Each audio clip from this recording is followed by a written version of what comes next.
Khuddaka Nikaya, the Minor Collection Discourses, Sutta Nipāta, Sutta number 4.14, Tuvaṭaka Sutta, not wasting any more time.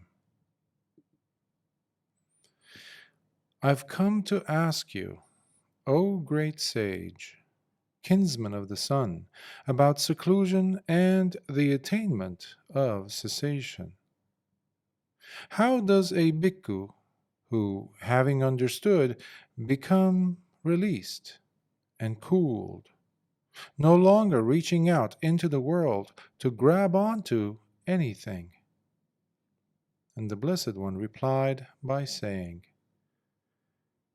with wisdom, he abandons the identification within himself of an I am, as he cuts out the very root of conceptualizing and mental proliferations, so dominant in the mind. He does this by constantly training himself, while uprooting all manner of craving from his heart. Whatever truths he may come to know, whether of an internal or external nature, he would not let them dominate his heart, nor would he become conceited over them. After all, the wise ones know for sure that settling on anything means Nibbana is still far away. Because of this, he would not think of himself as being superior, inferior, or even equal.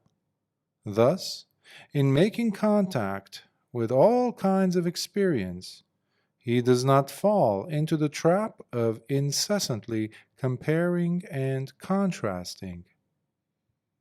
Always situating himself in internal appeasement by finding peace within, such a bhikkhu does not reach outside of himself, looking for tranquility or peace to come to him from others.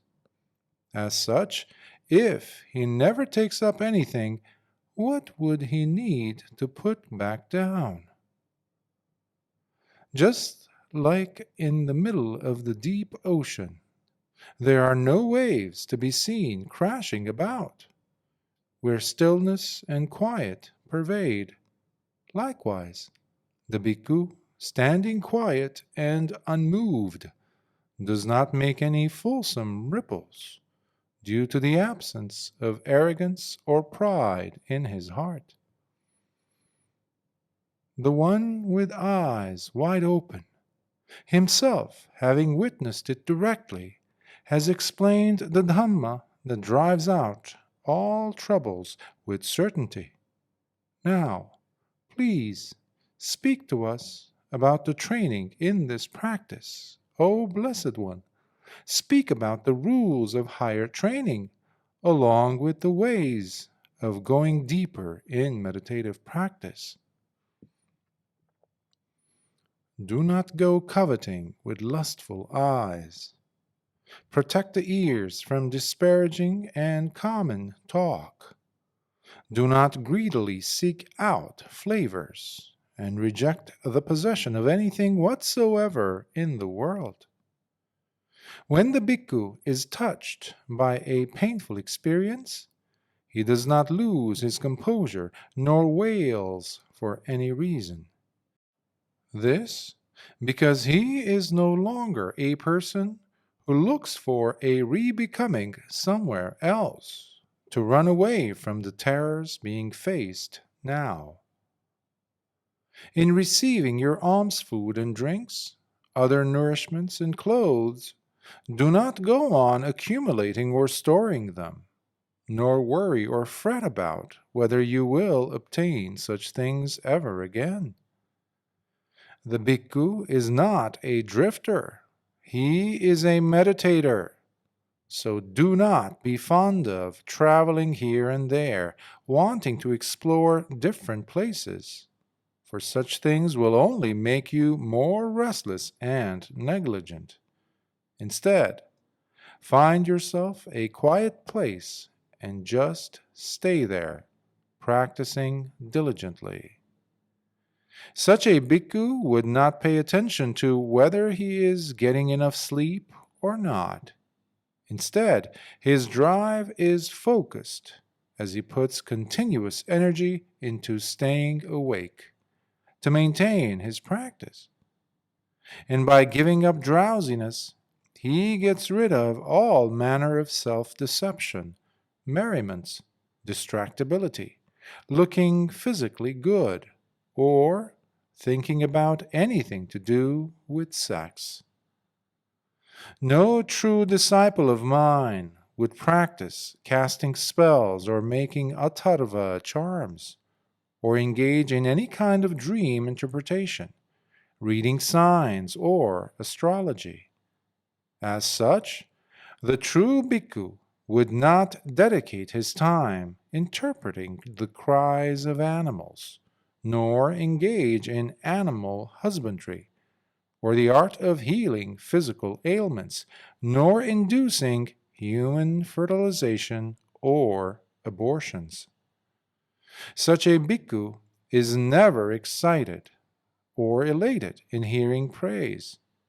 Similarly, he is not startled, shaken, or depressed in hearing others target him with their blame and criticism.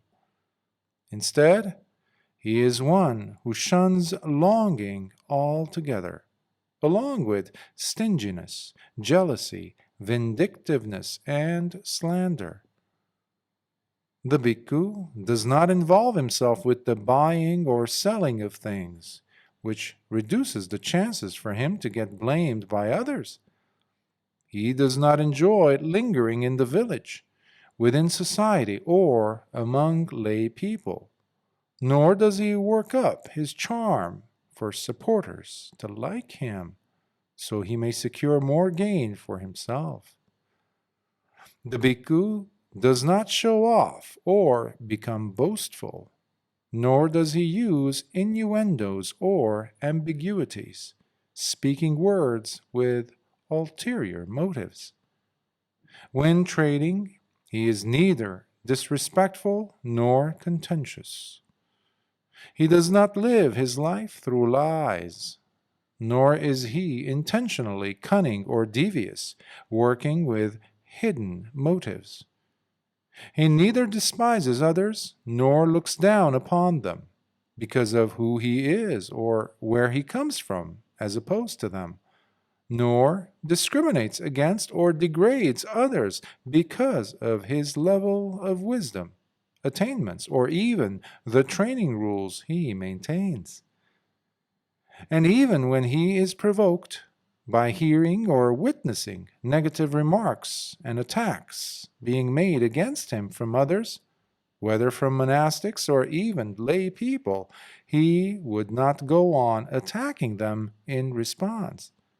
This because the virtuous ones do not retaliate. Thus, by understanding the Dhamma, the bhikkhu constantly trains himself mindfully with scrutiny, always reminding himself that Nibbana is ultimately the ever-present state of peace and contentment. Because of this, he is never negligent of Gautama's dispensation.